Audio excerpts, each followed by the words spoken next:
Hello!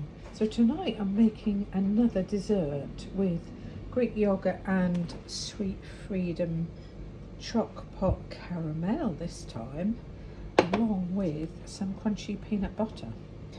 And it's all going to go into this glass.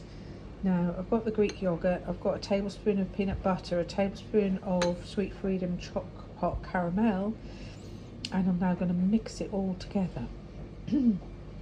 I've been really good all day. I've had no sins whatsoever. Excuse me. The choc pot caramel is 15 a teaspoon, so that's 45 for a tablespoon. So that is 2 1/4, 5, 10, 20, yeah, 2 1/4 sins for that. I'm not sure about the peanut butter yet. I do need to just scan that and find out. And I think this is going to make a lush dessert if you love peanut butter. So that's it, all mixed together. And I'm now going to chop up a peanut butter hi-fi to do the layering. Ooh. So there it is. Look at that. Oh, delish. And I think if you like it a little bit sweeter, you might want to put a little bit of sweetener into the mix when you're whipping everything together.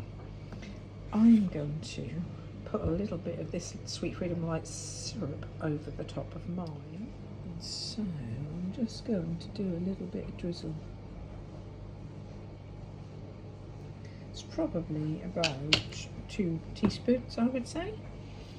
And it is 13 calories a teaspoon, so that's 26. So it's 1 1/4. And so I will add up all these sins and I will let you know how much it is in total. All in all, this lush dessert has come to 8 sins and 1 1/2 of 1 healthy extra B. So you could have 2 of these if you wanted to, or 2 of any hi-fis, but I've just got 1. And as I said earlier, I have been very good all day and I have had no sins. So this 8 sin dessert is a pretty good deal for me, and still got another 1/2 of a healthy extra B to have, and I'll have that later. So here's to my 8 sins. Let me know what you think.